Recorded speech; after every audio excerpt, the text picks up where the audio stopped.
been to so many places lately. What do you say we take a day off from adventuring and just find somewhere nice to relax? Let Paimon think. Where are some nice places we could go? Oh, why don't we pay Cloud Retainer a visit at Mount Outsong? It's been a while since we last saw that illuminated bird. She's always the one popping up out of nowhere and scaring us half to death. So let's surprise her this time. Here we are, right outside her place. Do you still remember the first time we came here? We even brought offerings and everything. And when we told her that Rex Lapis had been assassinated, she immediately threatened to squash Liyue Harbor. Paimon thought she'd be impossible to get along with. But now that we've spent some more time together, she's really not like that at all. We probably don't need to bring any offerings now that we've gotten to know her pretty well, right? Still, Paimon's got some snacks around here somewhere, so if she really wants something, we could just use that. Huh? Traveler, did something catch your eye? Whoa, what a pretty lady! Is she also here to visit Cloud Retainer? Yeah, you're right. All it takes is one look and you can tell she's someone special.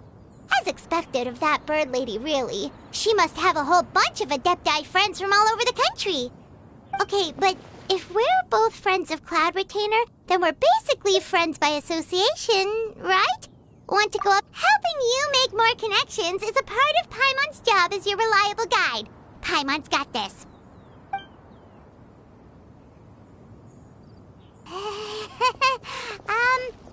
Hello? Paimon is Paimon! And this is the Traveler. Paimon doesn't think we've met, but we're also friends of Cloud Retainer. May we have the pleasure of learning your name, Madam Adeptus? You two... What is this tomfoolery? Has a shift in form so clouded your eyes that you no longer recognize one anymore? Wait, you're... Huh? You're the illuminated bird? But you look... human! How did that happen? Oh, donning human form is scarcely any test of one's abilities. As for your confusion, one merely had no reason to indulge such inclinations before. So, you're indulging now because? Well, one has made plans to pay a visit to some disciples at Liyue Harbor. Taking on a human form for such a trip is simply a way to make matters less conspicuous. You? Worrying about keeping a low profile? You're the one who likes to pop up out of nowhere all over the place. In fact, Paimon can think of several examples. Like last year, when you suddenly appeared on the top of a roof without any warning. Or...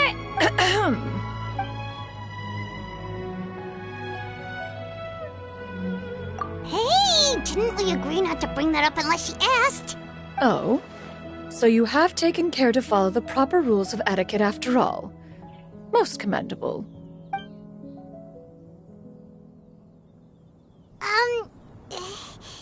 Well, this is all Paimon's got. You don't mind, right? One has never found oneself lacking in basic comforts. On the contrary, it is the gesture that one values above all else. So long as you've shown proper respect and consideration, the quantity or quality of the gift is but a trivial matter. That kinda makes Paimon feel a little guilty for trying to keep them for herself. Anyway, where were we before you reminded Paimon about the gifts? Ah, right. So by disciples, you must mean Ganyu and Shenhe. It's also been a while since we last saw them. Maybe we can come too. One planned to extend the invitation even if you had not raised the matter yourself. Shenhe and Ganyu should be quite pleased to see you again. However, one would first inquire as to the reason behind your visit here. You have cause to seek one's company? Yeah, we just found ourselves missing you and wanted to see how you were doing. We were hoping you'd tell us one of your stories. Who knew we'd run into your human form while we were at it? Is that so? If there are no urgent matters at hand, then let us make haste for Liyue Harbor. Ganyu is likely still working at Yuehai Pavilion, so that shall be our first stop. Sounds great! Then let's all go to Liyue Harbor!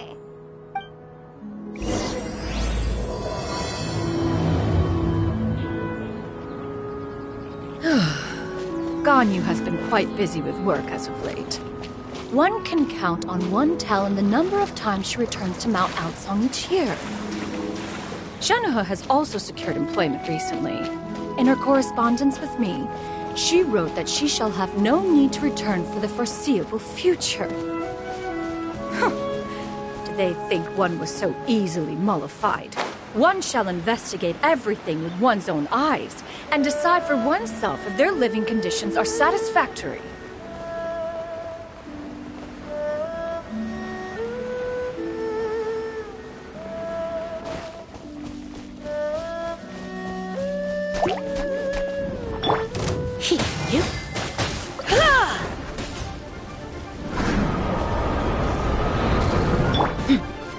Let's get it on!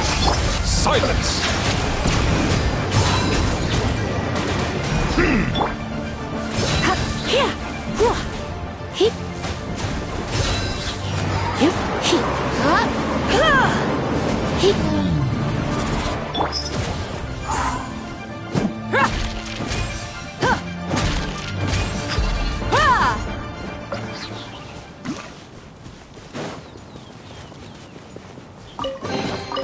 I call dibs.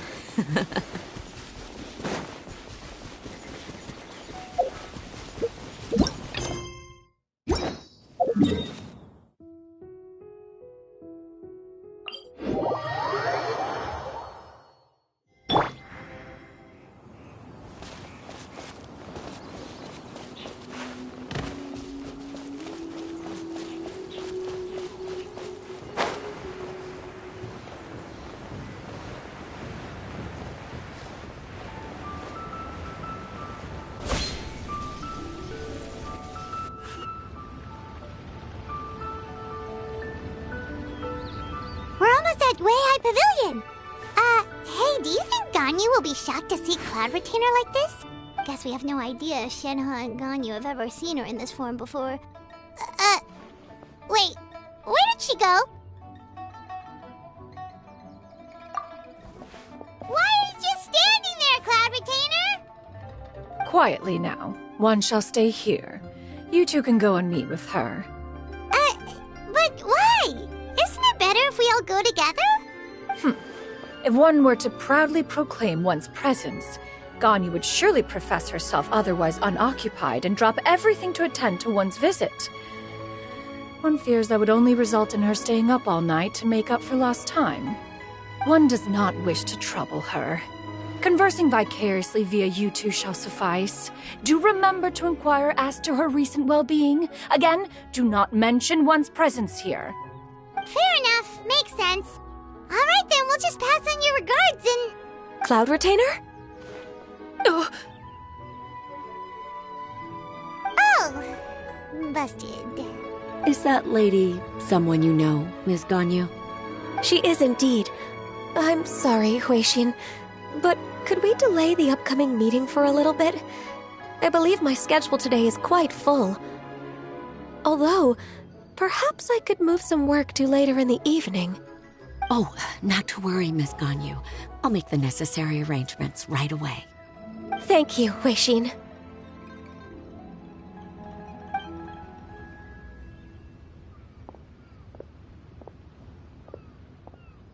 It's been a while, Ganyu. Greetings. What brings you here today? And Cloud Retainer, too. It's been quite some time since I last saw you in this form. You are quite mistaken. One is not acquainted with this Cloud Retainer of whom you speak. One is simply a mere mortal passerby. Huh? Seems she's not buying it. That was but a simple test. One did not expect you to be able to recognize one so easily, especially after so many years of only seeing one's other form.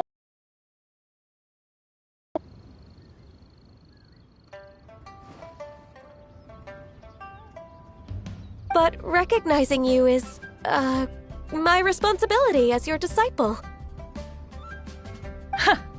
An apt observation. One was simply passing by while attending to some important business. One thought it would only be fitting to pay you a visit while in the area. Wait, Paimon wasn't aware of any important, cloud retainers, right? We've still got something super important to do, so we can't stay here for too long today. Oh, is that so? But it's been so long since we last saw each other. One simply desired to see you and had no intention of interrupting your work. A quick conversation should suffice for today. A more involved reunion should wait until you find yourself less occupied. I understand. That should be fine. While one acknowledges the amount of work that you have to deal with every day, one must also remind you to rest. Though Adepti blood flows through your veins, excessive exhaustion will still cause grave harm to your body. It still makes one nostalgic to see you as you are now, respected and independent. When you were young, you oft begged one to cuddle you to sleep when you suffered from nightmares. Cloud Retainer! Stop! If you insist. We are running short on time regardless, so one will refrain from going into each and every story. Why don't you continue your conversation? One shall simply stand by and listen. Wow, you've been to so many new places since the last time we spoke. If you ever need anything, please just come find me at Liyue Pavilion. Also, forgive me for my presumptuousness, Cloud Retainer, but if you plan to continue appearing in this form, don't you think it'd be helpful to adopt a human name? A human name? Huh. You raise a valid point. Considering the sheer extent of one's renown, Cloud Retainer is surely too recognizable as a name. You really think so? Not that you're not famous or anything, but that famous? You presume to know the extent of one's illustrious achievements. One would hardly think such a thing to be possible. Nevertheless, Ganyu's advice cannot be ignored. From this point on, when in public occasions, be sure to refer to one as Xianyun. Xianyun? I assume that's a reference to the full record of Pristine Pavilion. An adeptus of years past would rise with the clouds and rest with the moon. They were enlightened and wise, free and unfettered. The writer referenced Master's name to describe her carefree and spontaneous nature. Oh, that sounds super cool! Paimon feels like only the most powerful of Adepti could rise with the clouds and rest with the moon. Actually, those lines were originally written to describe Cloud Retainer herself. Huh? Wait, so you're really that powerful? And what of it? Did you truly take one to be nothing more than a bird of... Not exactly. To be fair, Cloud Retainer rarely speaks of her past accomplishments. The tales of her past can only be found in ancient texts. It is said that once, a long, long time ago, there was a severe drought in Liyue. Left with no choice, many people left their homes, while others spent day and night praying to the Adepti. Although I did not live through such tragedy, simply reading about it is enough to gain a visceral understanding of all the pain and desperation during that time. On top of the drought, a noxious gas also began to spread through the land. If not for Cloud Retainer's efforts, much of Liyue would be nothing more than a barren wasteland today. The books had this to say about what happened. Upon arrival, the Adeptus borrowed the wind to retain the clouds. Immediately, the clouds gathered together, and abundant rain burst forth from the heavens. Drought and plague were both driven away, and the people were saved. Wow, that's incredible! Mortal records add embellishments to dramatize past events. One did merely with one ought, and even if one had not interceded, the other Adepti would surely have stepped in to help. Even so, you stopped an entire drought! Can you you really control the weather like the book said? Oh, Paimon suddenly has a lot more respect for you. So it was Paimon's bad for calling you Illuminated Bird before. You're not too mad, are you? How laughable. A name is but a simple label we carry with us on our journey through the world. Why would one be offended by such a trivial matter? That's a relief. In that case, Paimon will continue to call you whatever feels right in the moment. Well, that is quite enough ancient history for now. Ganyu, have you had word from Shenhe? One has heard that she procured a job recently. Have you any thoughts on her workplace? And what, pray tell, of her monthly remuneration? Moreover, does she find herself overly inundated with work?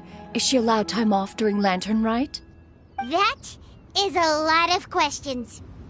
There is no cause for concern, Cloud Retainer. I introduced Shenhe to her employer personally.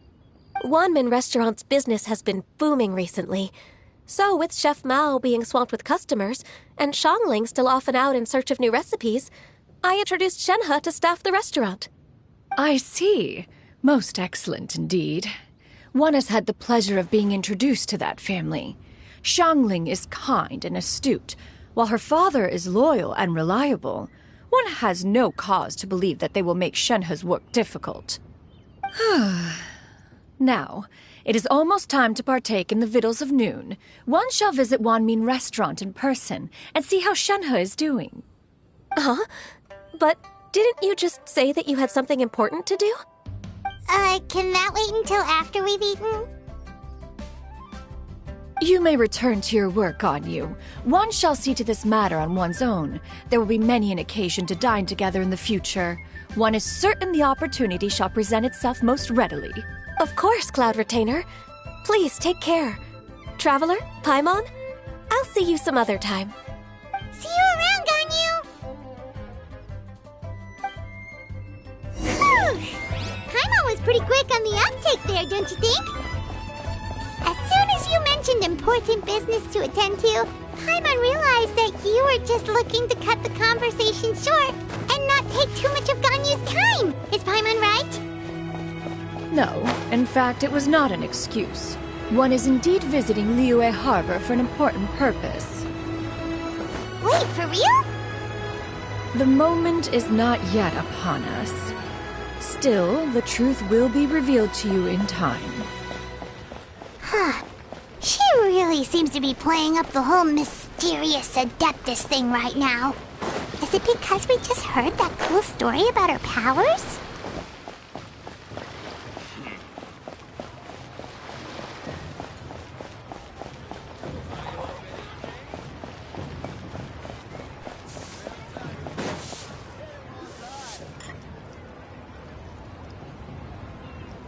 You get what I'm saying, right? Yeah, how can I not? Not even fine food is enough to distract from the presence of a fine lady, eh? Oh, I'm far more interested in getting her details than ordering any dishes. Hey, how about you ask her? You do it. No. I think you should. Wait, she's coming. What can I get for you today? Greetings, miss. I was just wondering if you'd be willing to... What would you like to order?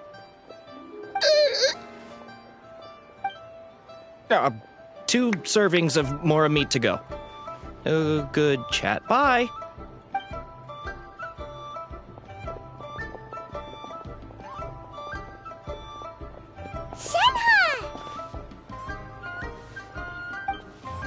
Welcome. It's been a while. May I take your order? Don't welcome us as guests and greet us as old friends in the same line. It's weird. Mm-hmm. Oh, and this is? This is Miss Xianyun. Master? Huh? One does not recall ever revealing this form to you before. How were you able to ascertain one's true identity with such ease? I've trained and lived with Master for more than 10 years. I would recognize you no matter what form you take. You... Is something the matter, Master? Hardly. One simply learned of your employment from your letter and came to check on your well-being. And check out the great food, too! Indeed. It's almost lunchtime. My apologies. I'm still on the clock and can't talk for very long. Well, if it isn't the Traveler in Paimon, are you here for Shenhe? The lunch rush isn't in yet, Shenhe. So I've got things covered for now. Go ahead, sit down and enjoy some time with your friends. I'll let you know if things pick up. Thank you, Chef Mao. Woohoo!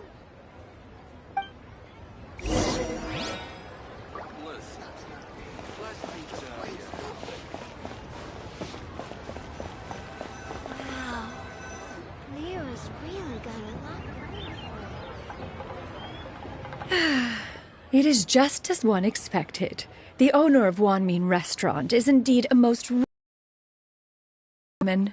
Still, the work here entails dealing with quite a varied group of people. Has this been difficult for you, Shenhe? It's been manageable so far. I sometimes run into strange people, but I have figured out a way to deal with them. Seems like you've been making progress. So by dealing with them, you mean... First, I try to talk sense into them. If that doesn't work, I threaten them with violence. At this point, they usually decide they are in favor of a civil conversation. Oh, how should Paimon put this? Oh, a sensible plan. One is gladdened to see you integrate so well into human society. And you, Master? How have you been? Simply marvelous. Though Mount Outsong has scarcely enjoyed your presence recently, one has hardly found the pleasure of one's own company to be lacking. I see. Oh, just as expected of Master.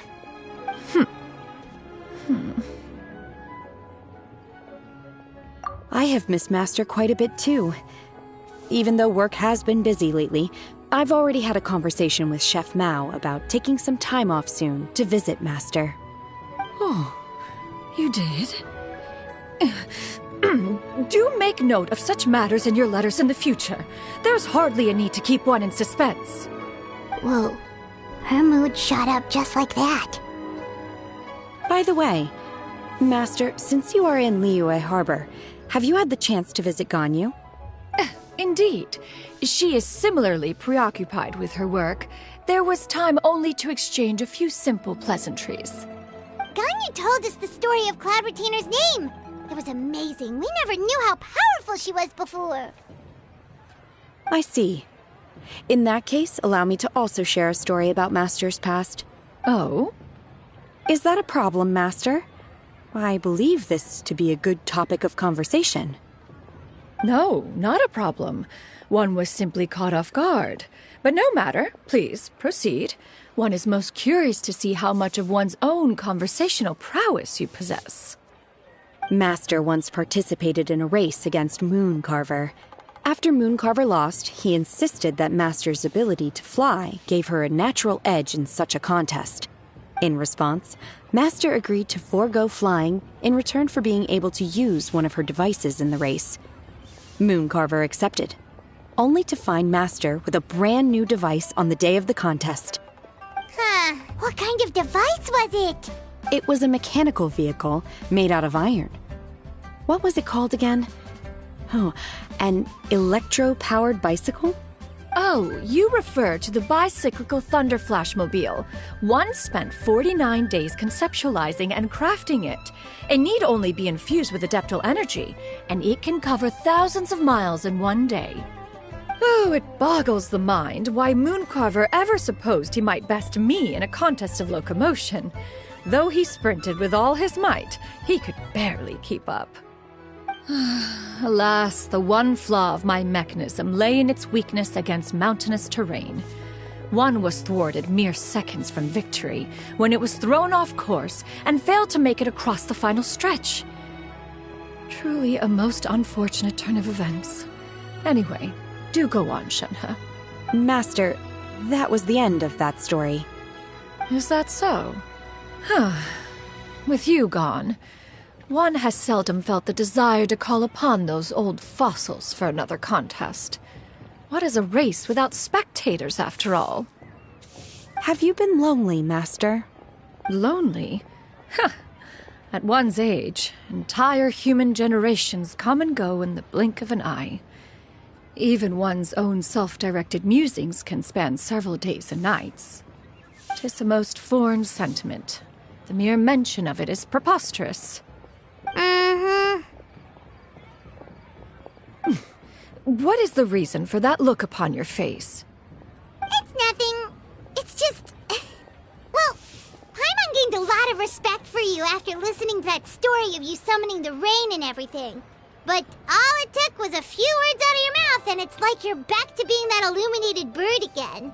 Paimon's just a little bit confused. Which one of the two is the real Cloud Retainer? To me, they are both, Master. One is the master that's widely revered by the people, while the other is the master that I respect and adore. Huh. One finds oneself exalted yet again with sweet words of praise and flattery of a most extravagant nature. You chose to exalt one with your words, yet you refuse to grace Mount Outsong with your presence for any extended period of time. One would almost question the sincerity of your estimations. This is not to say that your words paint an inaccurate picture. One has always lived by a single ideal. Eschew all action and abide by no rule. One does as one pleases and speaks as one pleases. Others may critique or praise as they see fit, yet one places little weight in such judgments. She got what, 2 sentences of flattery from her disciple, and it's as if her ego is about to burst. Do you have any empty tables?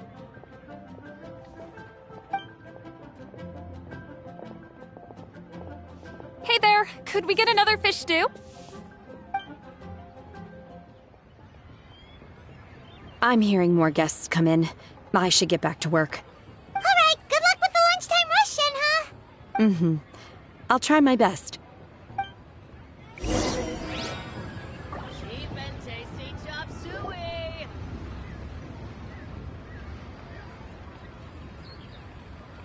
So much yummy food! Paimon's gonna feast! One is fond of all kinds of delicacies and delights in a multitude of flavors. The dishes here demonstrate no shortage of culinary skill. Their unique flavor profile has left one more than satisfied. In fact, one has been struck by quite the fit of inspiration. One has already begun to conceptualize the next generation of supreme cuisine machines. Everything's so tasty! A bit too hot at times, but still super tasty. I'm sorry, miss, but our tables are full. But it smells so delightful. Can we really not eat here?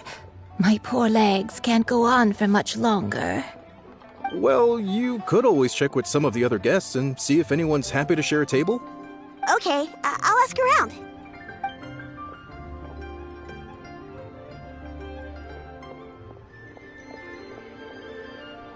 Excuse me, would you mind letting us share a table with you? There are no empty tables left, so... Ah, well, Paimon doesn't mind. What about you guys?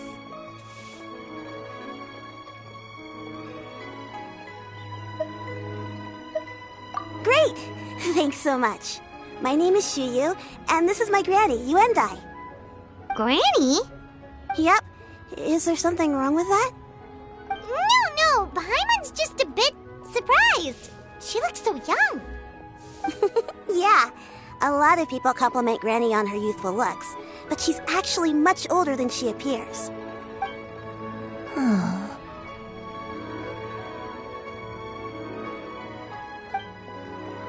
Granny, why don't you take a seat? Come on, it's not polite to stare. Huh. Have we met before? No. 'Tis a fated meeting, then. Please, take a seat. What would you like to eat, Granny? I want braised earthworms. They always pop up out of the ground after a rainstorm. No, not this again. Granny, there's no braised earthworms on the menu. Braised earthworms? Well, that sounds weird. Do people actually eat that? Right, that's what Paimon was thinking too. Need any help? Help? Oh, do you mean with Granny? Thanks, that's nice of you to offer. Granny has pretty bad dementia, so her memory's getting worse all the time. She's always saying things that sound kinda confusing. Actually, her memory's been bad ever since I was little. But it's gotten so bad lately that I even have to remind her who I am every morning. They died young. It's just me and Granny now. But it's okay. Don't feel bad. Granny loves me a lot, and I love her a lot too. Sure, it's hard at times, but you just gotta make the best of the life you've got. Wow, you're really tough for your age, kid. You're too kind. And me? Oh, what about me? You're tough too, Granny. Plus, you're really gentle, and you're always there for me. Yes, and it's hardly as if I forget everything. I still remember the important things. Wait, what was that really important thing again? Ah, I remember now. It was a dream. I had a dream where everything was dark. Someone was standing in front of me. She told me to come and find her, and that once I'd found her, I would be free. Huh? That sounds super important. But how come you've never told me about it before? It was just a dream, so I forgot about it. But I'm in a good mood now, and somehow I remembered it again. You know, I believe I've had this dream a great many times. But just how many times have I had it? Now that I do not remember. Wait, so you have a reoccurring dream where someone's talking to you? That sounds spooky. Oh, does that mean you're possessed? Unlikely. Her eyes are clear and her breathing remains calm and level. One sees no signs of possession. Are you sure? Who do you take me for? Is one not an adept? Am I not an expert? Huh, you're right. Paimon almost forgot you're the expert. In that case, do you still remember what the person in your dreams looked like, Granny? Not anymore. Although, I have a sense that she looked rather like me. But not as I am now. My younger self. A younger version of Granny?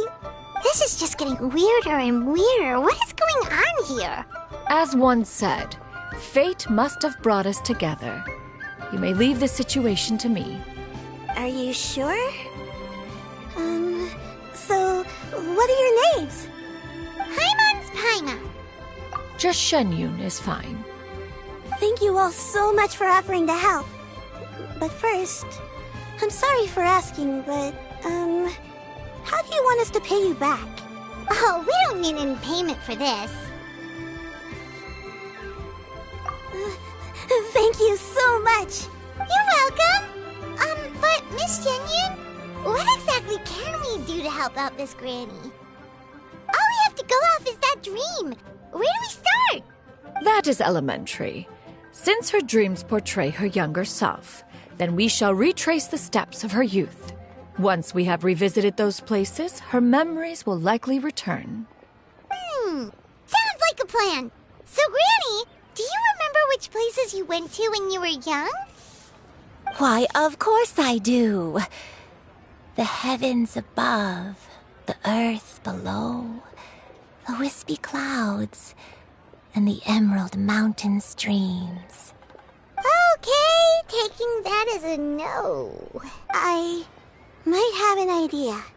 Once, when I was really little, my dad told me that Granny used to be a martial artist heroine who saved loads of people from a disaster. If it's true, then maybe they wrote about it in the history books or something. A martial arts heroine? Oh, Shinto knows tons about Liyue's chivalric traditions. If anyone knows about the heroes of the past, it's him. Let's go find him at the Xianyun Commerce Guild. Are you leaving already? But I'm still hungry. I'll go order some food, Granny. If there's nothing on the menu you especially want, I'll just get a few different things. It seems we must part ways for now.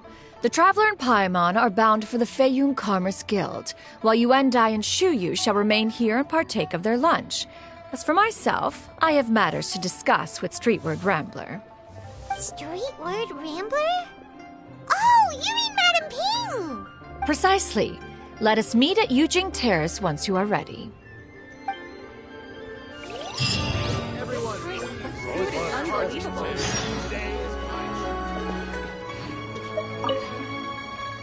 Where are you going, Granny? Don't you like the food? Fresh milk. I need to buy you some fresh milk. Milk? Why? You need to drink milk before eating, or the spicy food will make you cry. Hush, little one. Don't cry. Granny, you're forgetting things again. I'm not a little baby anymore. I can eat spicy food now. Even the super spicy dishes, like their fish stew. I can eat 2 whole bowls, no problem. Wonderful. How wonderful. My darling granddaughter is all grown up.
Is inedible.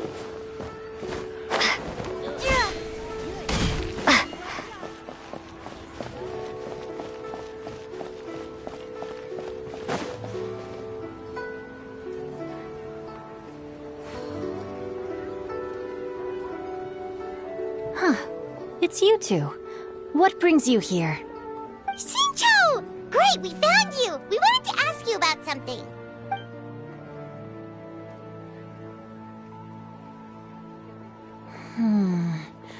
That's not a whole lot of information to go off of. I don't know if I can say for sure. I can't pinpoint her identity from your description alone. But considering her age, I am reminded of a nameless heroine who's been featured in various chivalric novels. Nameless heroine? That's right. The novels often speak of a great drought from 50 years ago.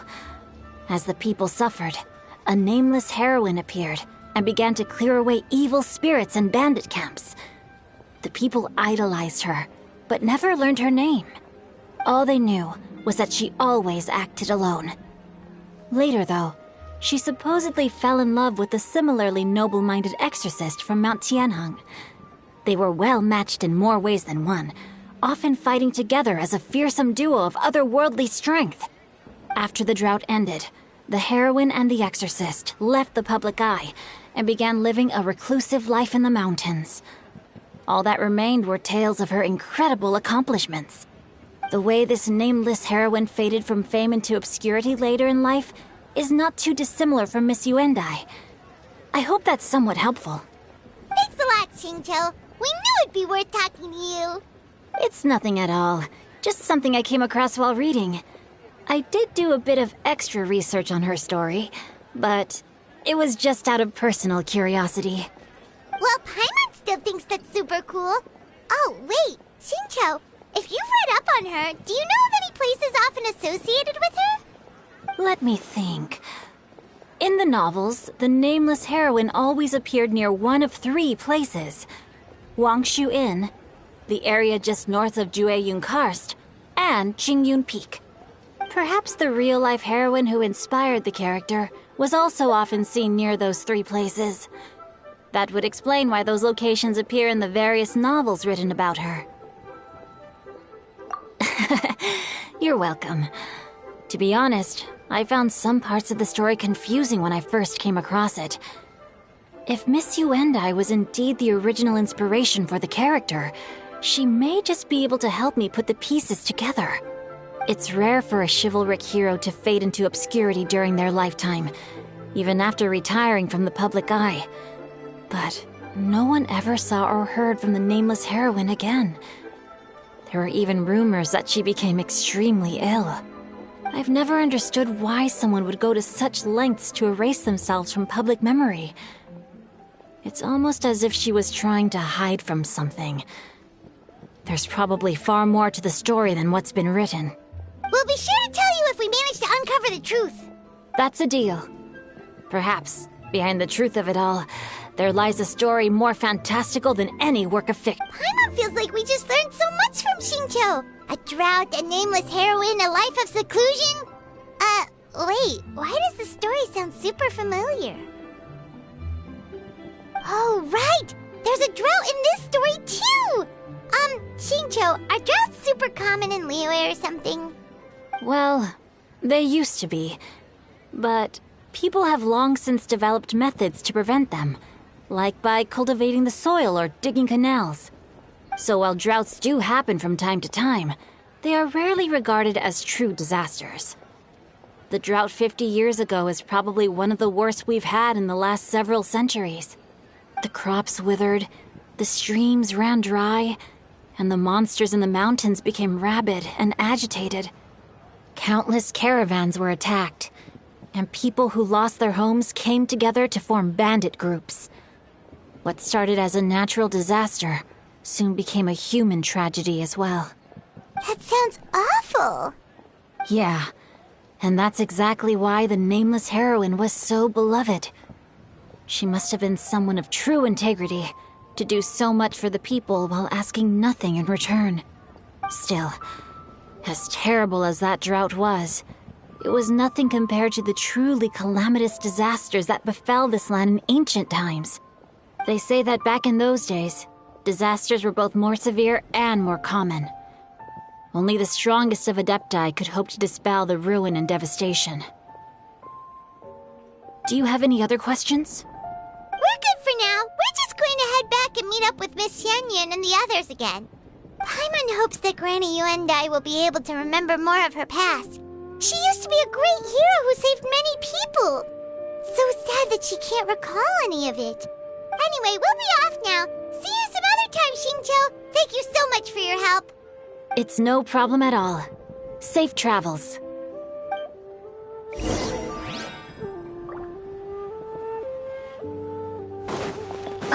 Time erases everything.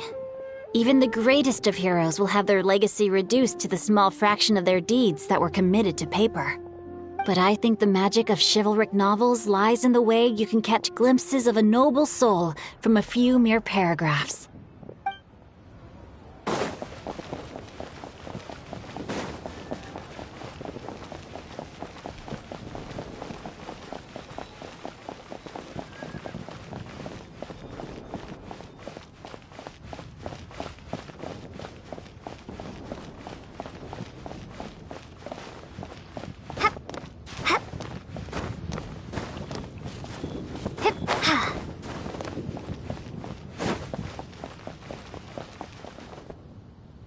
I have recorded the tune that you requested. I hope it will be of help to you. Oh, thank you.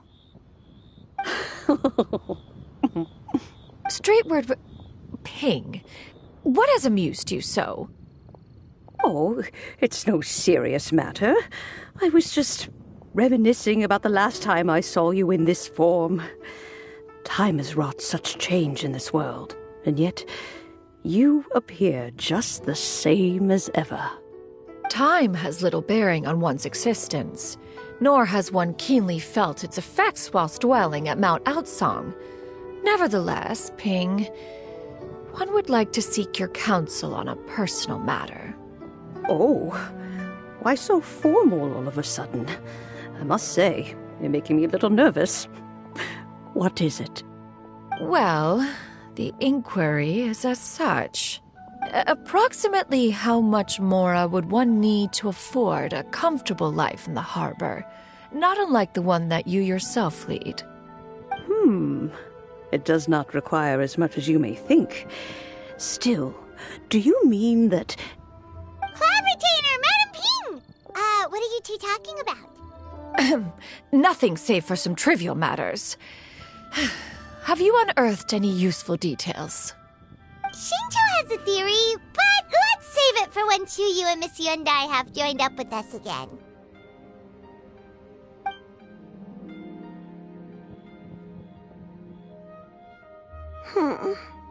Do not be troubled, young lady. Here, have some tea. Thank you so much. What do you think, Chuyu? Does it match up with what you know of your granny? According to the story, the nameless heroine eventually fell in love with an exorcist from Mount Tianheng. Maybe that's my grandpa. I don't have many memories of him, but there was this one time I found a box in our attic full of a bunch of weird sigils. I think so too. Granny might remember something once she's returned to a familiar place. What marvelous tea. I can taste the dew's sweetness in this cup. It's as if I was taking a stroll in the mountains, thoroughly one with nature and at peace. Is that so? Then please drink as much as you like. There's no need to hurry. At our age, it's always nice to slow down and take the time to appreciate pleasant conversation among friends. Thank you. Okay, since we have the time, can I ask you something? Sure thing. What would you like to know? I have a secret I want to tell you. Let's go talk over there.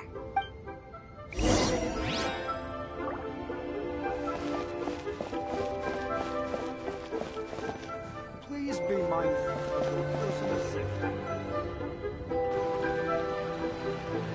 What's wrong, Chuyu? Well, I've been kind of meaning to ask ever since we started talking in the restaurant, but are you guys all adepti in disguise? Oh! How about that? Well, you guys just seem super special. Plus, I think I might have heard Miss Xianyun call herself an adeptus. Oh, must have been a slip of the tongue. Xianyun, since you were the one who, misspoke, maybe you can explain to Chuyu here what you really meant by that. One is indeed an adeptus. Is that of some concern to you? Huh? I knew it. Well, one time when I was a little kid, I saw a pure white illuminated crane. I had this super high fever, and Granny wasn't around. I was feeling all icky and gross. But then this snowy white crane flew down from the sky. She put me on her back and flew me to her cool Adeptus house and fed me some sort of magic potion. When I woke up, I was already back in my bed and my fever was gone. I really wanted to thank her, but I was too sleepy to stay awake, so I never got the chance. So I just kind of wanted to ask if maybe any of you have ever met an Adeptus like that? A pure white illuminated crane? The only two we've ever met are blue and white and black and brown. Have you ever met one that's pure white, Cloud Retainer? Never has one met an adeptus with such features. One surmises such a description is but a hyperbolic embellishment that oft results from narrative accounts. That's weird. Was it really just a dream then? Well, even if it was just in my head, it doesn't matter that much anyway. All I really want is to help Granny recover her memories. I'm really grateful for all your help. Leave it to us! Now that we know the 3 locations, we just need to visit them one by one. Let's go to Wangshu Inn first. Okay, I'll go get Granny.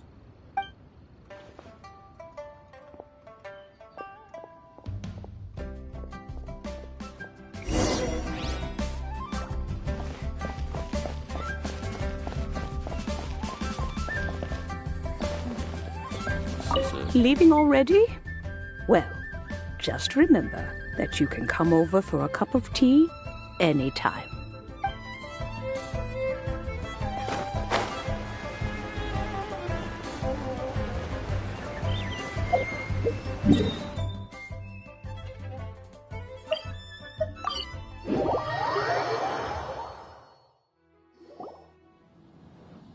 Wangshu Inn. Wangshu Inn. Do you remember this place, Granny? Yes. The fish here is very delicious, and if you look out into the distance, you can always spot a bird that's been left behind by its flock.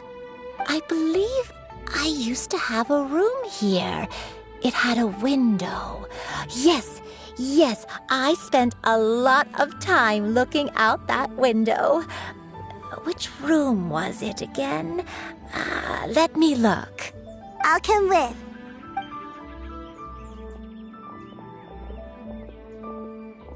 Paimon's still having some trouble understanding what she's talking about, but if she's so familiar with this place, that must mean she lived here, right? Wait, huh? Whoa!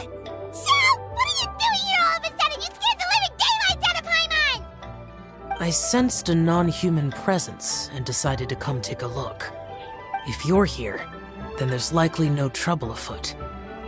I suppose there's no cause for concern. It's been a while, Cloud Retainer. I see you have returned to your previous form. I have indeed. I fought alongside her in this form on many occasions during the Archon War. Oh, wow! What was she like during the war? Oh, wait, let Paimon take a guess. Was it anything like this? Behold, the glory of one's newest invention, the Bang Bang continuous fire mechanism. Hands up and surrender, or be prepared to face the full might of the Adepti. An impressive imitation. Paimon knows her all too well. Even so, Cloud Retainer was not always as ostentatious as you describe. You may be unaware, but her talent with Adepti sigils is just as formidable as her skill in mechanics. The Archon War reached its peak after Guizhong's death. The Cloud Retainer who fought beside me in those devastating battles was taciturn and solemn, only speaking when she had to activate her sigils. A Cloud Retainer who barely talks? Paimon can't picture it. But what happened after that? If you were so powerful in your human form, why did you decide to take up your bird form again? Once one had bid farewell to the world of mortals, what use would one still have for such a shape? When dwelling between mountain and forest, away from the struggles and troubles of the mortal world, a mortal form is hardly the most fitting of choices. After the war, Cloud Retainer retired to Mount Outsong, only revealing herself to the occasional visitor, and always in her avian form. Although I do believe there was an occasion some 30-odd years ago when she decided to don her human form. I believe it was for the purpose of... One believes there is little need to relive bygone matters. Granny, are you okay? Back then, at this place, Perhaps this conversation should end here. I shall take my leave now. Should you encounter any trouble, you need only call my name. However, given that you are traveling with Cloud Retainer, I trust you are in good hands. Everyone! I think Granny is finally beginning to remember her past. Slowly now, calm your mind and recount what has been recalled. A long time ago, I stayed here to recuperate from my illness. Huh. So what Shinto said was true! You did fall ill! Was that why you went into hiding? I don't remember. I'm very sorry, but I can't even remember the name of my illness. The only thing I can remember is that it took a great toll on me, and there was no cure for it. I was confined to my room in Wangshu Inn, where I spent many days unconscious. I'd come to every once in a while and stare at the migrating birds outside the window. It was a solemn sight. I remember crying, but I'm not even sure I knew why. One day, I met a traveling merchant. Upon hearing of my illness, he sold me a bottle of soul-revitalizing tea pills. He told me that the pills were concocted using Adepti blood and could be used to alleviate my symptoms. Sure enough, I made a full recovery. My illness remained dormant for several decades after that. Wait, but if your illness remained dormant for several decades, are you saying that what you're going through now is just a relapse of what happened all those years ago? And it was all thanks to the pills that you managed to keep the symptoms in check? Paimon's brain kinda hurts. Do you remember anything else? I'm sorry, I don't. Oh, if only I wasn't so useless. Hey, you're not useless. You've done so much for me. Watched me grow up. Raised me. How could you say that about yourself? Oh, fret not, dear child. Granny was just a bit frustrated. That's all. The recovery of a person's memories is a gradual process. Finding pieces of one's past is always superior to not finding anything at all. Let us make haste to the next location. Next location. Oh, why don't we go to the area north of Dwayunkars next? There isn't really a landmark there, so where should we start? Oh, Paimon's got it. Let's check out the houses in the area first. After all, if she was there for any length of time, then she would have stayed somewhere, right? Oh, Paimon's really got her thinking cap on today. At this rate, we'll recover all of Granny Wendai's memories in no time.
So soon?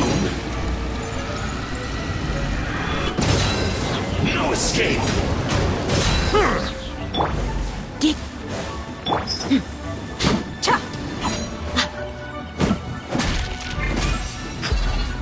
Settle down!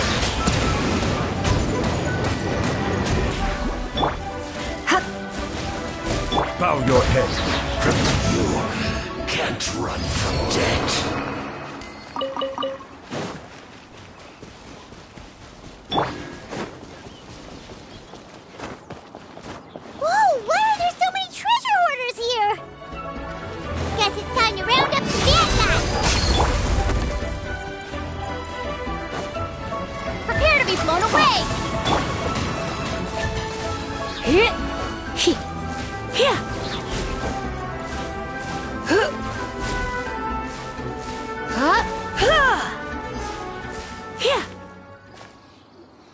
Do you remember anything about this place, Granny Wendai?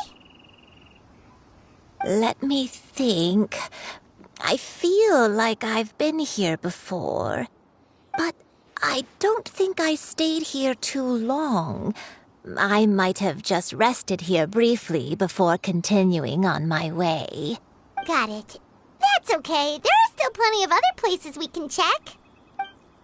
Wait a second.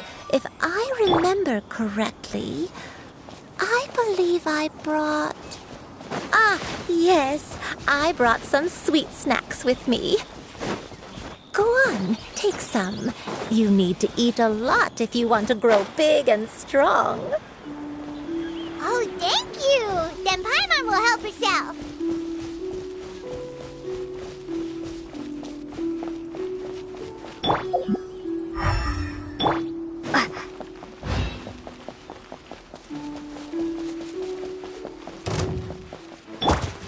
Buckle up! Ha! Settle down!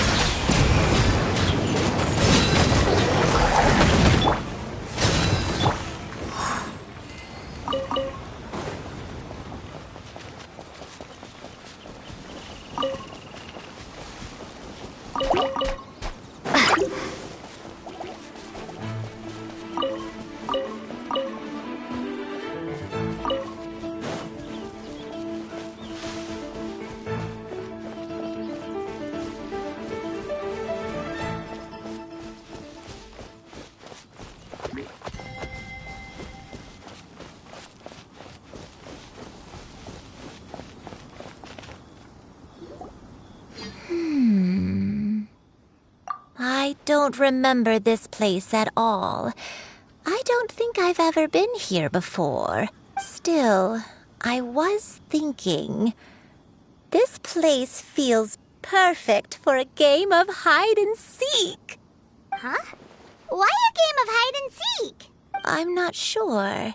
Maybe it's because I used to play that game a lot with Xianyun when she was younger. I don't remember playing it that much. Are you sure about that, Granny? We only played a few times, and we stopped once we realized I was no good at the whole seeking part. Ah, is that so? Then I must be mistaken. Not here then. Let's try somewhere else.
Paimon sees an abandoned house! Why don't we take a break over there?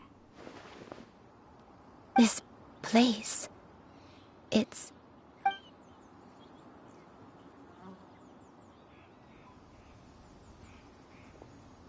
Did you remember something, Granny? I remember. Xianyun. This is where your father was born. It was a moonless night. I had been injured, so your grandpa was supporting me. We fled together with some being in the fog behind us in hot pursuit. I had exhausted my strength when the labor pains came on, so we took refuge in this house. Your grandpa set up a barrier outside, but neither of us knew if it could hold the monsters back. I remember that night. I remember falling to my knees, reciting a prayer over and over. I alone am the source of this sin. Punish me as you wish for forsaking my oath, but spare my innocent child. Sin? Oath? Did you do something wrong? I don't know. I don't remember. I only remember praying in the darkness with all my strength until the sun finally rose again and the fog cleared out. Eventually, the house was filled with the sound of my baby's first cries. That baby was your father. I remember I clutched him tight to my chest and wept tears of joy. It was the first time I'd ever felt such happiness in my life. My dad? He was my pride and joy, and so are you, Xianyun. You're so much like him, and I love you both so much. But you're always going to be different from me. Why? Just what did I do? I don't care what you might have done, Granny. You'll always be the person I love more than anything. You're too sweet, Xianyun. I'm lucky to have you with me. If not for you, I would not have had the courage to come here, to try to remember what I had forgotten. All right, let's not stand around any longer. There's one place left, yes? Let's go take a look. If one recalls correctly, the next place... I may be a bit slow, but I'll do my best to keep up. I'm sorry to keep everyone waiting. Climb on. I shall carry you to the top. Oh, such lightness of weight. All those who grow old grow frail in the end, do they not? First, you lose your memory, then your health. Eventually, you end up losing everything. My only wish is to depart this world with a lucid mind, to free myself of this torment and the burden it places upon others.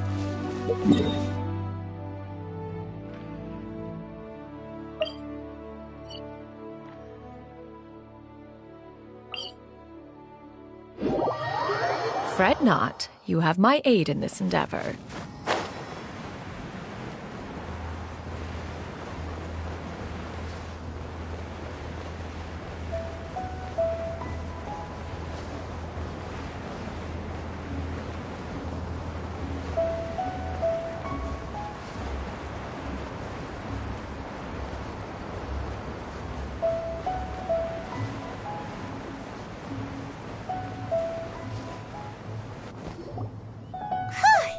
We're finally here.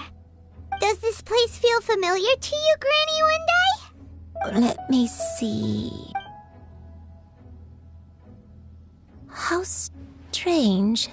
Have I lived here before? When we were at Wangshu Inn and the abandoned house earlier, though I couldn't remember everything, I still felt a sense of familiarity. I could easily picture myself in those places. But here, I don't have that feeling. Perhaps I did come here in the past, but it just didn't leave a strong impression on me. But did the stories get it wrong then? Yeah, that's true. But they're also the only thing we have to go off of.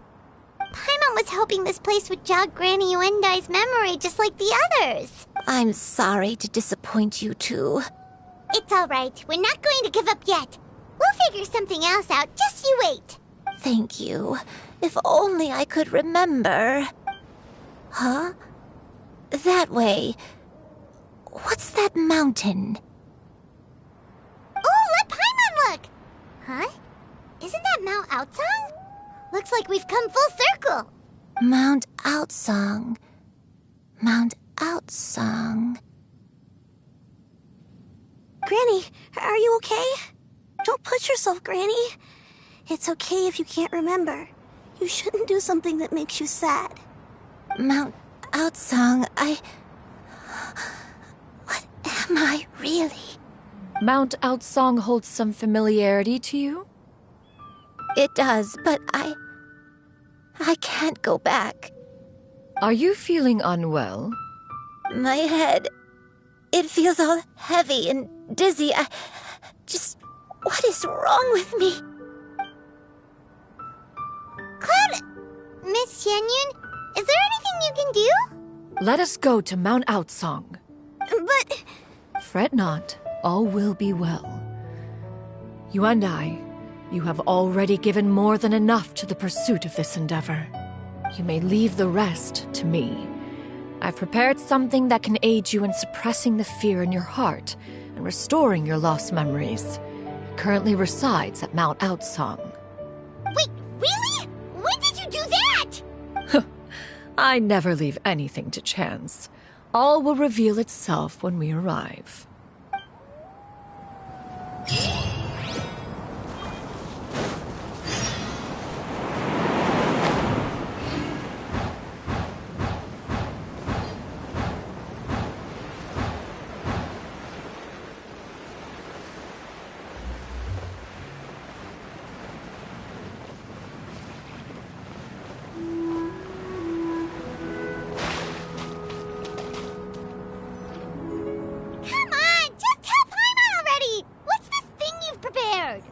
Here, this is it.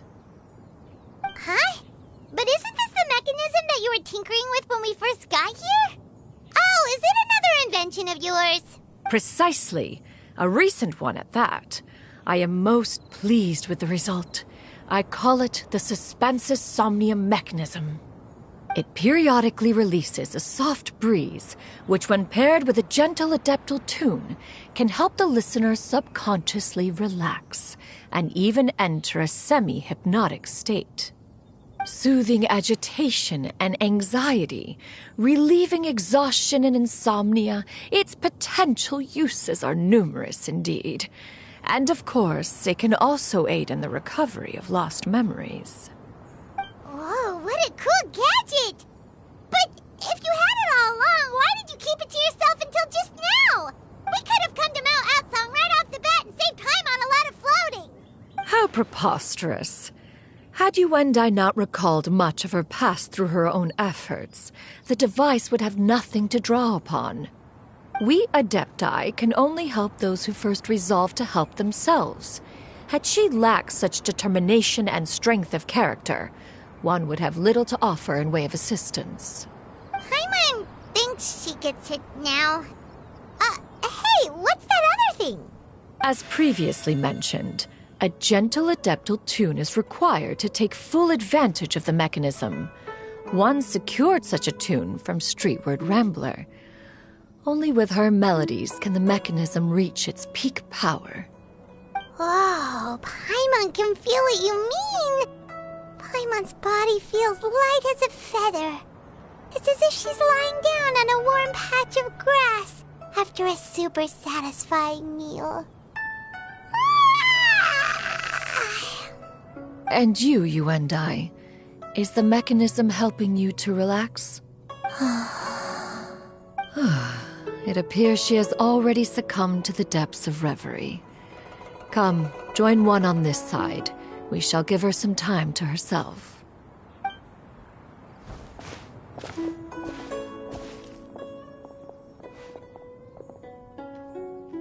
The drought is over. But why do you look like you want to cry? The potion. It's nearly run its course. I've never regretted meeting you. Not even for a second. Please. Please, no.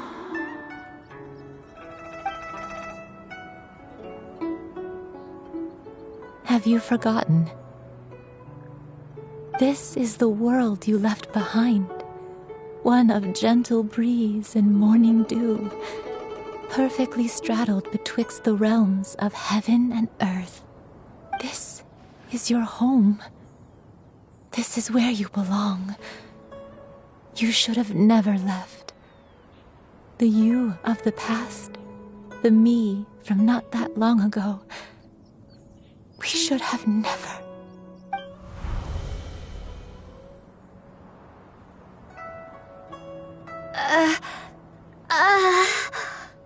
So that is the truth.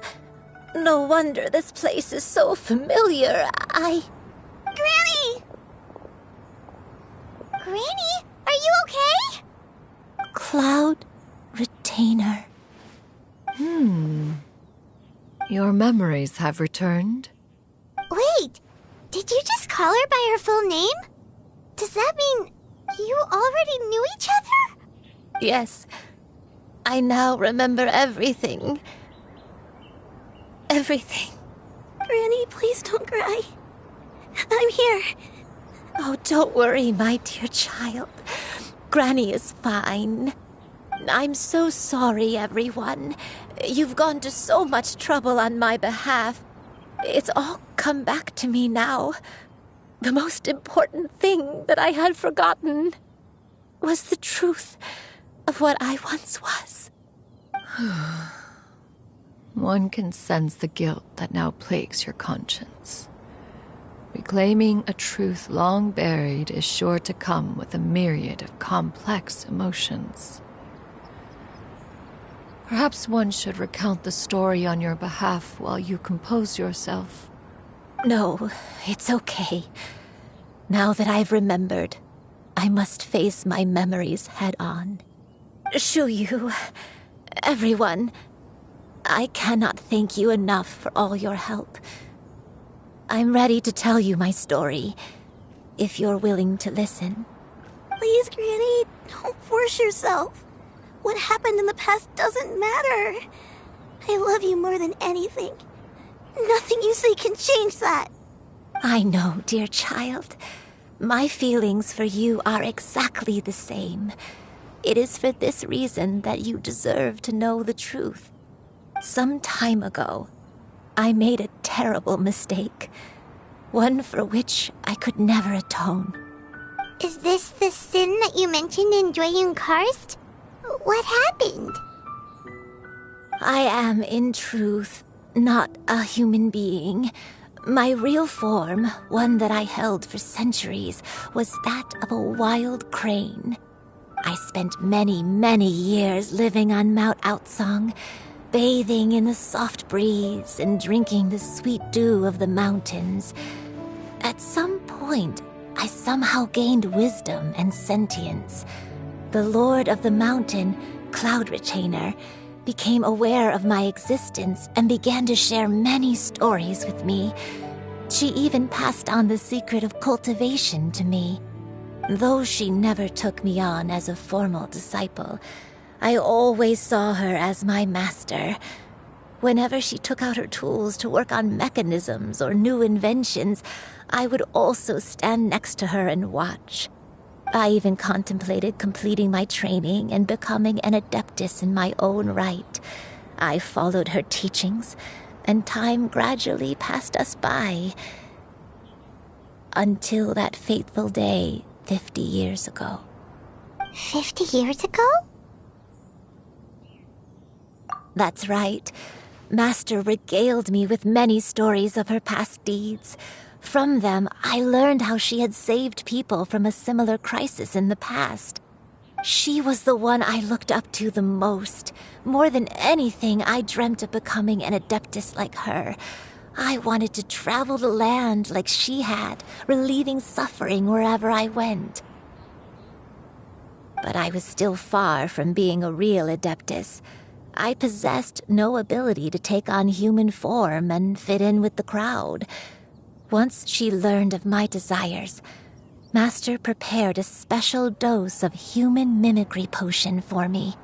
She warned me that the potion's effects would only last 10 years, and if I were to fail to return to my original form at the end of that time, I would forever forget my past as a crane and become something neither human, beast, nor adeptus. Oh no. So that was the source of your dementia all along. Was it because of Grandpa?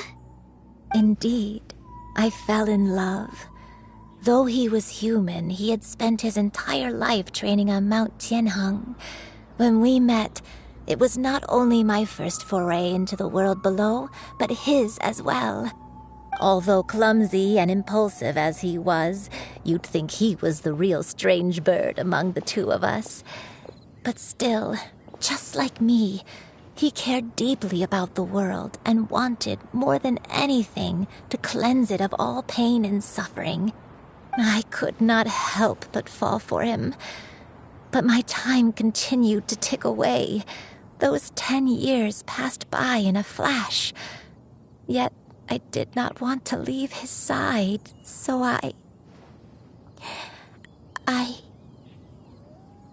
Oh no, what happened next? I committed an offense.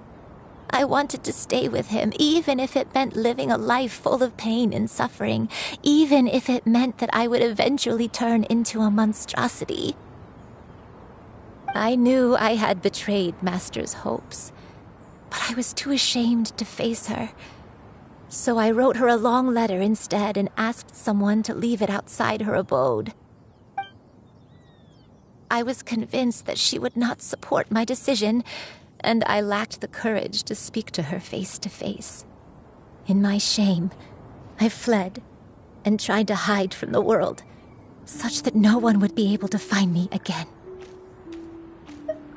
But that was only the beginning of my troubles. I began to suffer from a strange illness. My memories became hazy and confused, and I could no longer keep myself awake. I understood that my pain was caused by my refusal to return to the life I was fated to lead. Along with my memories as a crane, I soon forgot the true cause of my suffering as well. I knew only that I had committed a sin. All I could do was pray for forgiveness, even if I had long forgotten what needed to be forgiven. Looking back, I was beyond lucky to have come across that traveling merchant at Wangshu Inn.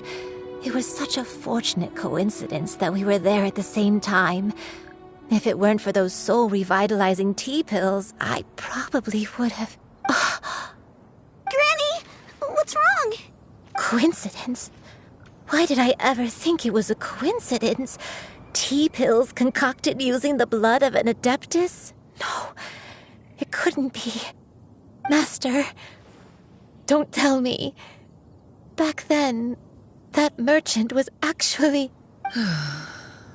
Human custom would dictate the conferral of gifts to be in order when one's progeny is wedded, would it not? Consider the pills a symbol of one's best wishes. So when I tried to conceal my name and mistakes from the world and hide myself away in perpetuity, the only person I managed to deceive was myself. You knew where I was all along. One still remembers when you were but a fledgling. You possessed a certain fondness for a particular game. You would hide yourself among a group of wild cranes and ask one to pick you out from among the flock. One found you with such ease every time. 'Tis a truth most evident. One always recognizes one's own, no matter what form they may take. Wait! Paimon's confused! So, Cloud Retainer, you found Yuendai again? But how? When? And what happened after that? Perhaps it is now time for one to recount the rest of the tale.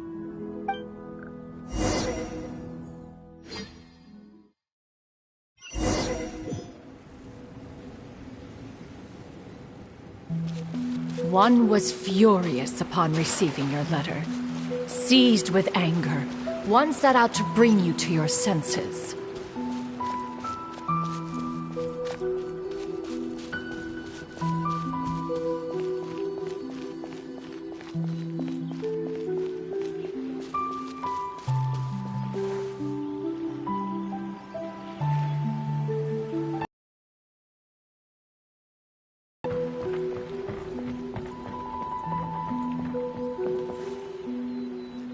In truth, one had more than a few... His talent was lacking. One could hardly say his skill with sigils was any better. But soon, one came to appreciate the devotion he bestowed upon you during your illness. He never uttered a complaint and rarely left your side. Unwilling to begrudge someone of such character, one decided to overlook his aforementioned deficiencies, glaring though they may have been. Wishing to grant you a life without regrets, one gathered many divine ingredients and used one's own blood to create a form of medicine. Though imperfect, it managed to suppress the more dire effects of your illness. As for how to deliver the medicine, after much contemplation, one eventually decided to perform the deed oneself. One took great care to alter one's features and select the appropriate attire. Only after meticulous scrutiny did one finally set out for Wangshu Inn. As one expected, you were most ignorant of one's true identity. You showed not even the slightest inkling of recognition. One was quite torn. Should one have celebrated the success of one's disguise, or mourn the loss of your acquaintance?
Nevertheless, one would speak to you about another matter, if you are amenable.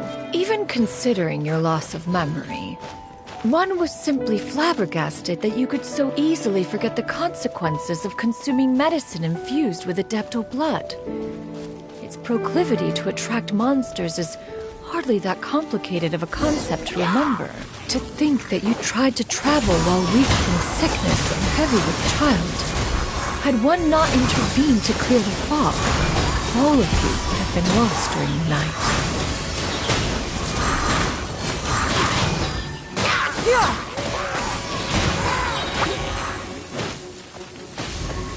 Oh?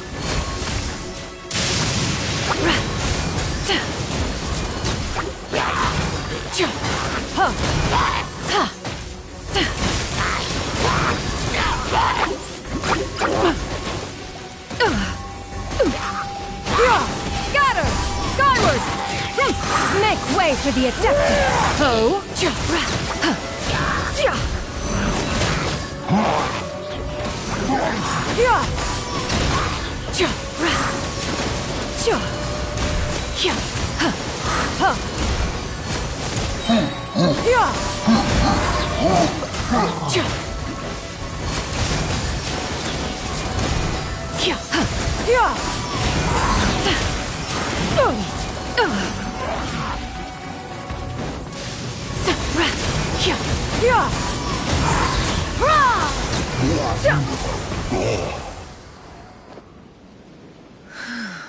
Those monsters would hardly have pursued you with such ferocity without sufficient incentive.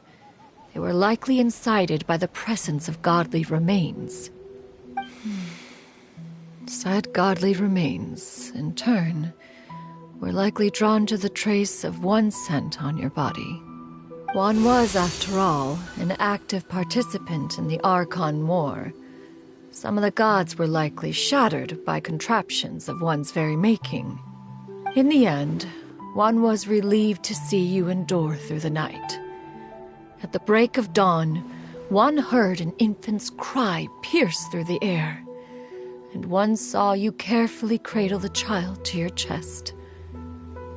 Although certain mortal matters remain foreign to me, one could not help but be moved by your joy. To see you happy That was more than enough.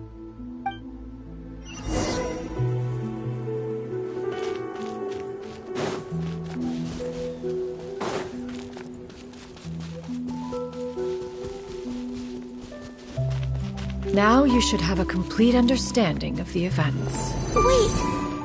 But if that's true, then the crane who took care of me when I was sick must also be... Ah, one had almost neglected to recount the absurdities of that tale.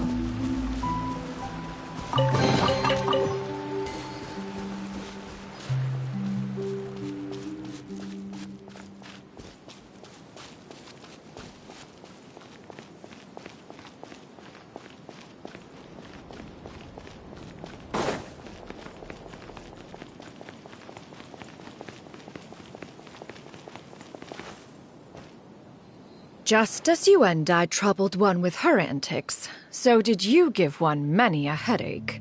Upon finding you burning with fever, one made plans to bring you back to one's abode for treatment. However, upon seeing one's form, you began to cry, refusing to get on one's back. When one asked you why, apparently you believed that one could not possibly be a true Adeptus, because all illuminated cranes are white from tip to toe. One had no choice but to apply powder to one's body to conceal the variegated nature of one's appearance. You became more than amenable enough when one stood before you devoid of any other coloring. It bears mentioning, however, that as a crane, Yuendai was nearly entirely pure white in color. Though you had never encountered her in that form, you still recognize the essence of her being. Perhaps fate brought you two together in more ways than one.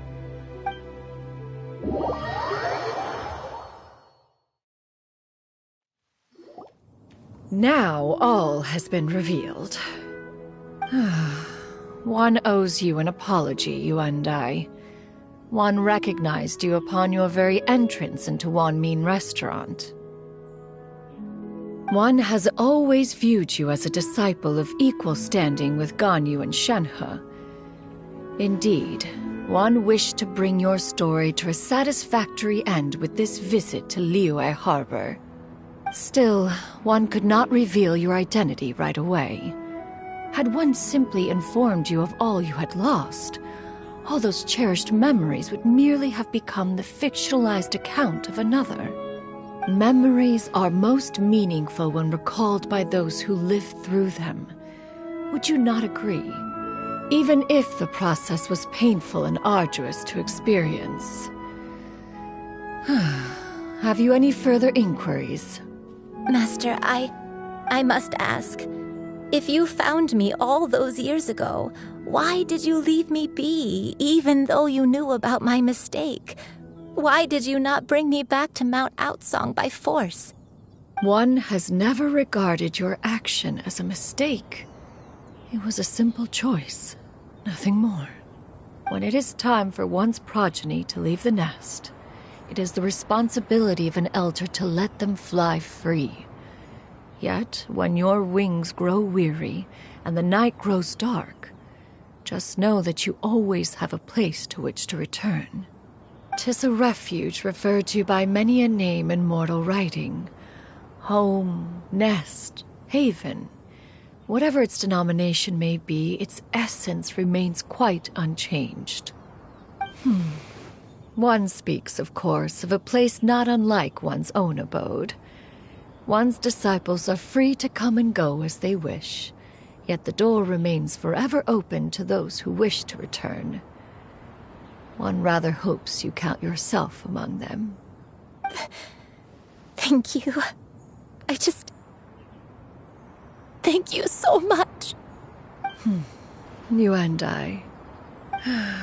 One expects you too have sensed the rapid deterioration of your condition as of late. Have you not? 40 years ago, you chose a path without a future. Though one used one's own blood to provide you with a few decades of extra time, it merely delayed the inevitable. One may have extended the path, yet one was unable to alter its final destination. Even the power of an Adeptus has its limits. Had your condition continued to deteriorate, you would have forgotten your life as a human entirely. In the end, you would have turned into a creature lacking in the ability to even comprehend its own monstrousness. Fortunately, you were able to avoid that scenario by reclaiming your memories.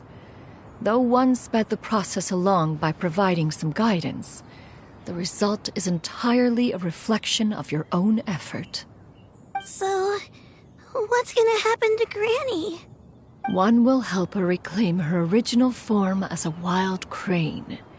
If it be fated, she may recover her sentience one day. She's gotta go back to being a regular crane, huh?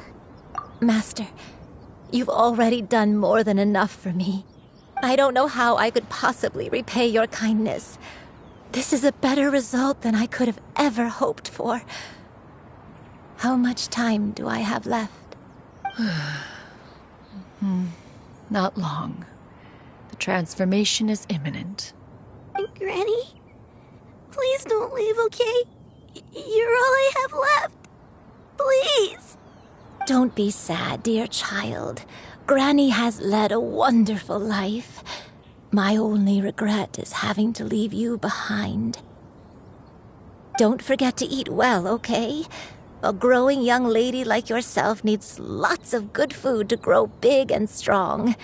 Promise Granny you'll take good care of yourself when I'm gone. I promise, Granny.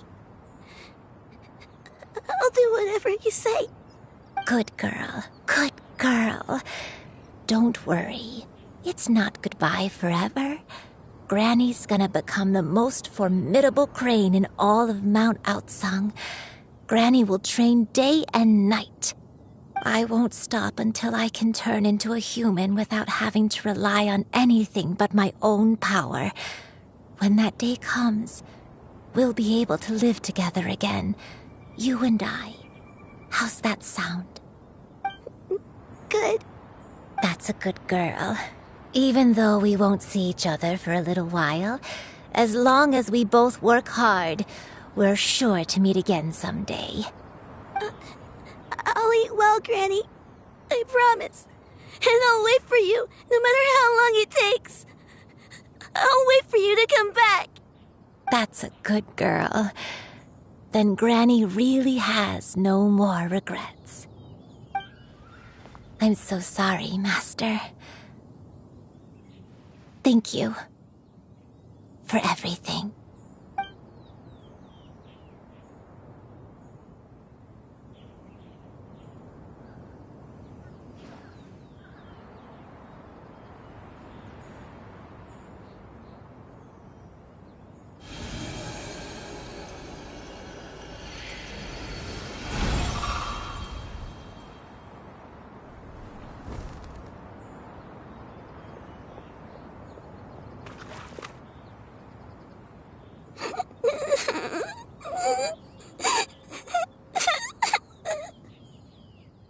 Xianyun. Let her be. At her age, crying is a natural, if not fitting, response to such an event. Tears are a necessary part of maturation. Sometimes there is scarcely a better vehicle to wash away the toll of stress and misery. Now that the issue has been resolved, you should also take a moment to relax. Give yourself some time to rest. Take a nap if you must. One will wake you in due time.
again. That our days of separation would finally end. And all my troubles would be behind me.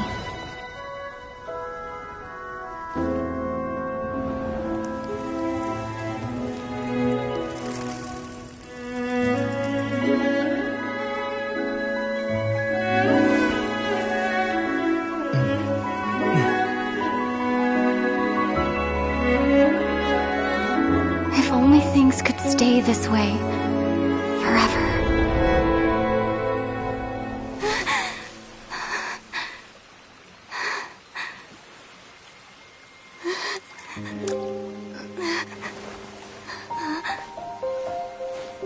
A nightmare? Curious. If you're relaxed, shouldn't your dreams be pleasant? It was a good dream. It's just... You weren't ready to wake up.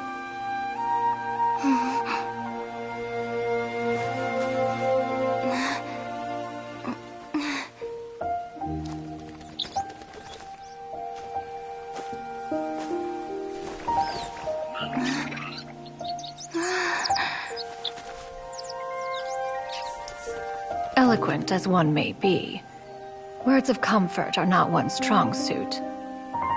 You are doing all you can. One can see your strength of will, your fearlessness in the face of danger. And so, whatever your dream may be, one believes that you shall achieve it. Of course, whenever the perils you face overwhelm you, or you become weary, one is always here for you. After all, as an elder, it is only right to look out for the young ones.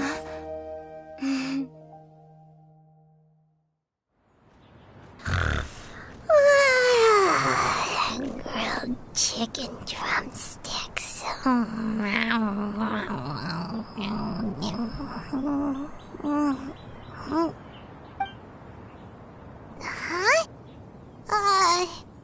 Was Paimon sleeping just now? Oh, Paimon wasn't talking to you. Paimon had a dream about eating grilled chicken drumsticks, that's all. Madam Adeptus? Oh, Xianyun, you're awake. How do you feel? I feel a little better. Thanks. I know I'll see Granny again someday, so I don't feel so sad anymore. Madam Adeptus, could I, ask you something? Would you take me in as a disciple? Oh, and have you reasons for this sudden interest? I know Granny thought what she did back then was wrong. She felt really bad about it, but without that mistake, I would have never been born. Even though Granny lost her memories, she never forgot to show me how much she loved me. So, I thought maybe one day I could become a cool Adeptus like you and help a whole bunch of people, just like Granny wanted to do. Upon some reflection, one supposes you are no mere mortal.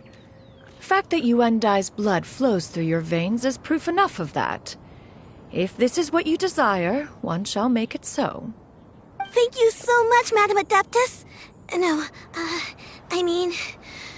Master. Xianyun, are you sure about this?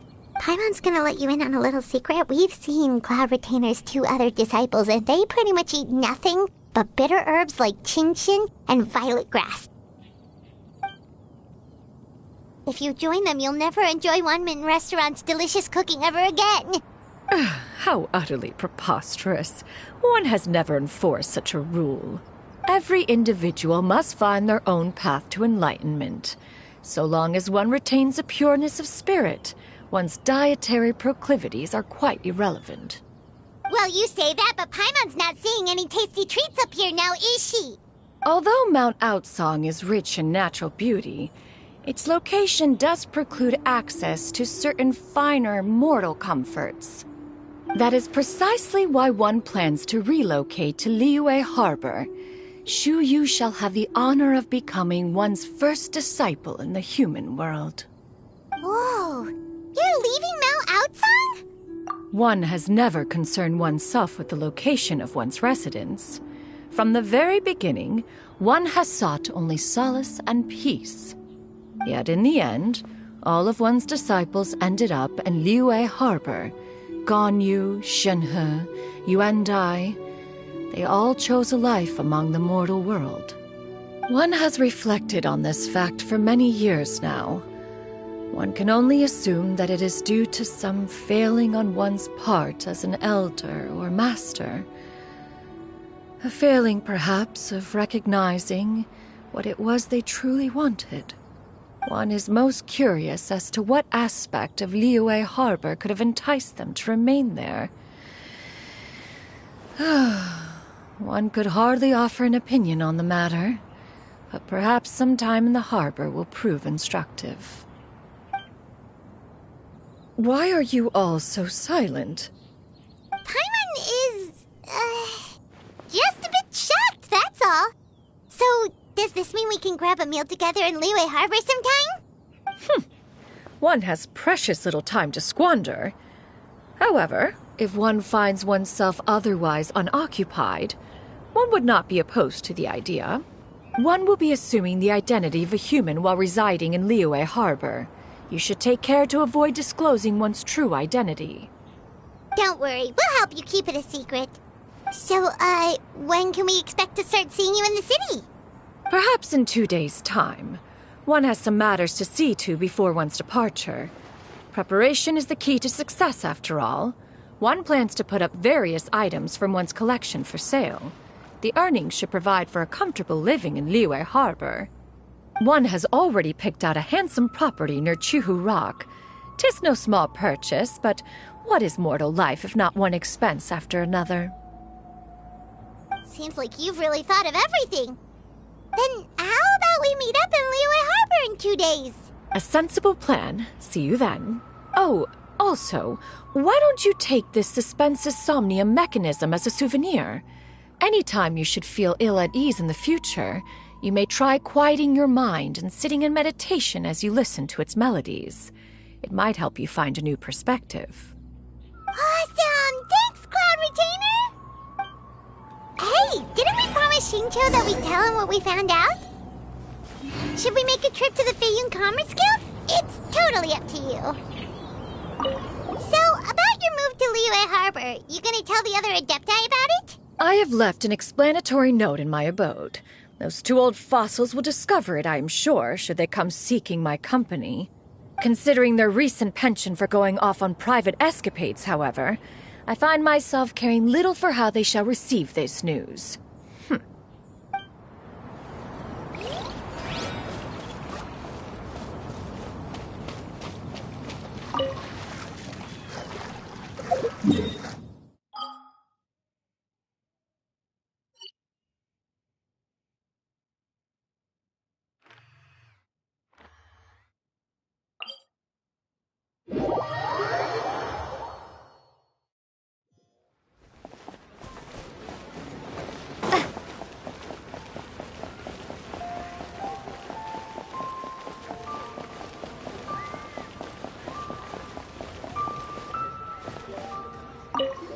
We meet again, dear friends. How did everything go? Great! And it's all thanks to you! Ah, I see. So the stories didn't get it right after all. Even though she was a celebrated heroine, she had to bear a heavy burden that most could not hope to understand. Thank goodness for the help of that Adeptus. At least she was able to recover what she had lost. Although I cannot claim to know exactly how their story will unfold from here, I trust the ending will be a happy one. Those united in a common purpose always find a way back to each other in the end.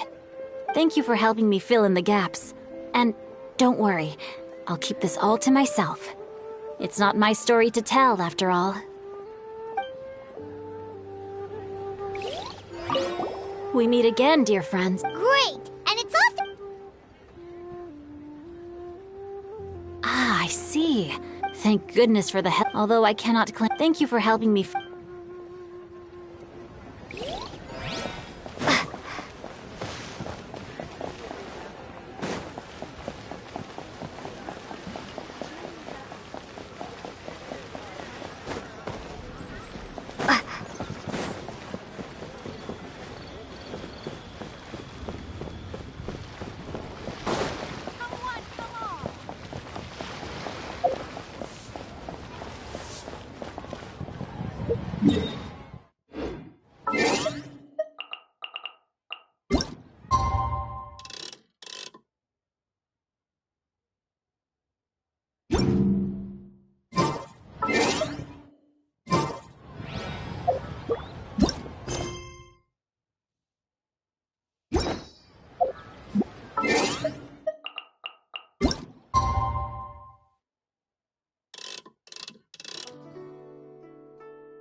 Your concerns are excessive and unfounded. This is but a simple collection of ordinary valuables. Such intense scrutiny is hardly necessary. To be quite honest, your insistence on that fact is my primary cause for concern.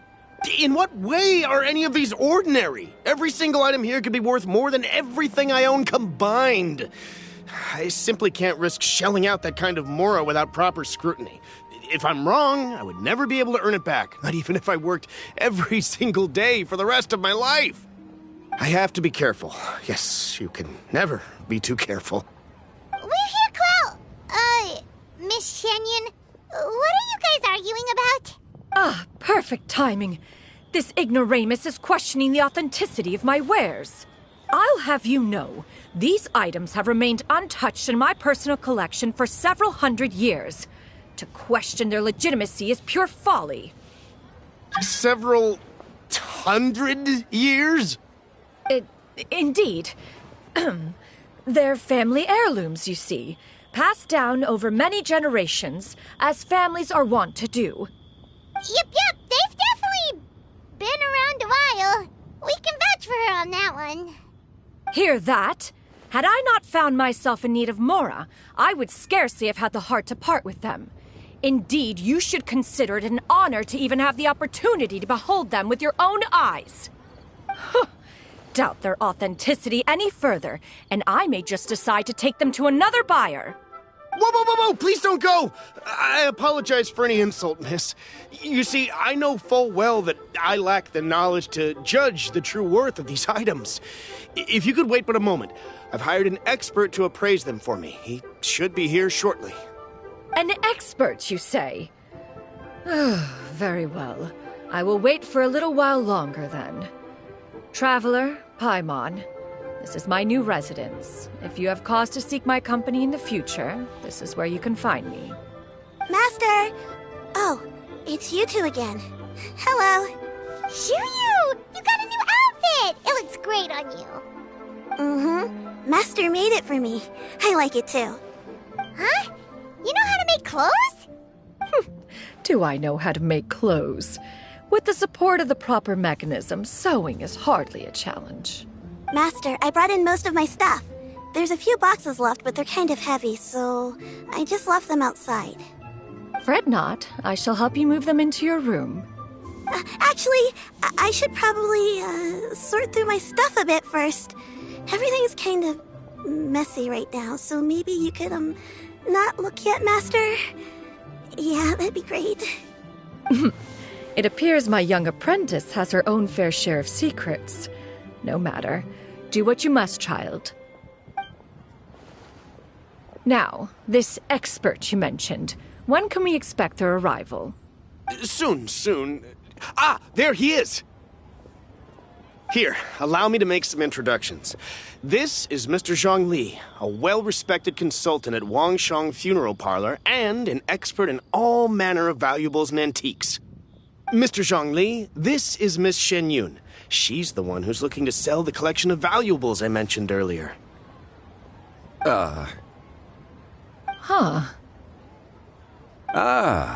If it isn't Miss Xianyun. It has been quite some time since our last meeting. Indeed, most serendipitous. Have you been faring well as of late, Mr. Zhongli?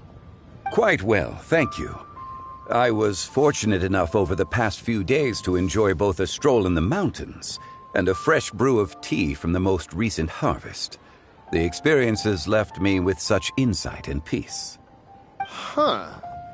So you two are already acquainted? Indeed. How fortunate we are that fate has brought us together again. If you are otherwise unaware, allow me to inform you that Miss Xianyun is a well-regarded collector and appraiser. She is well-versed in all fields, and oft-celebrated for her impeccable taste. You stand to gain much from this opportunity. You are too kind, Mr. Zhongli. True collectors pride themselves on their wealth of knowledge and eye for detail. I can say without a doubt that you are foremost in that regard.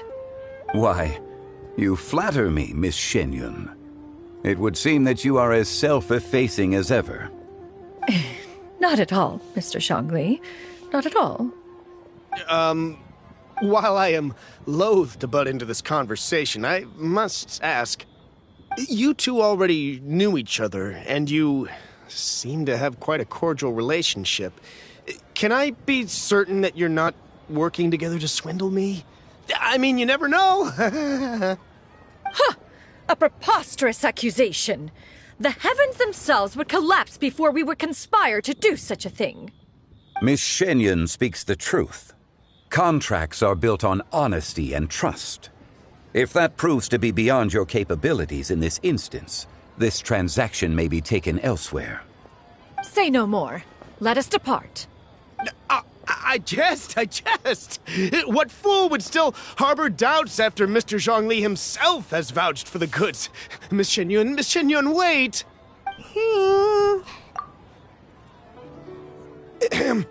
I deeply apologize for doubting you. So, Mr. Zhongli, could you please give me a final verdict on the value of these items? There is no cause for concern. They are indeed rare and precious valuables. Take this mechanism, for instance. Though one may not immediately perceive its purpose, its structure and appearance are exquisite enough to merit it a place in any fine home. The same can be said for this one here. Few could hope to possess an item that so perfectly blends mechanical wonder with geometric grace. I am sure you have heard from your travels that the study of mechanisms is among the most wondrous arts in this world. With that in mind, I earnestly recommend procuring every last item in this collection. All right. Since I hired you as my consultant, Mr. Zhongli, I shall, of course, trust your good opinion. Then, in that case, Miss Xianyun, I'll take the lot. However, since the final sum is quite large, how about we start with an initial deposit through the Northland Bank? The Northland Bank? Huh. Oh, you refer to the fiduciary house. Oh, very well. I fear people only use the term bank nowadays. In that case, I'll be off for now. I'll return to collect the goods once you've received the funds.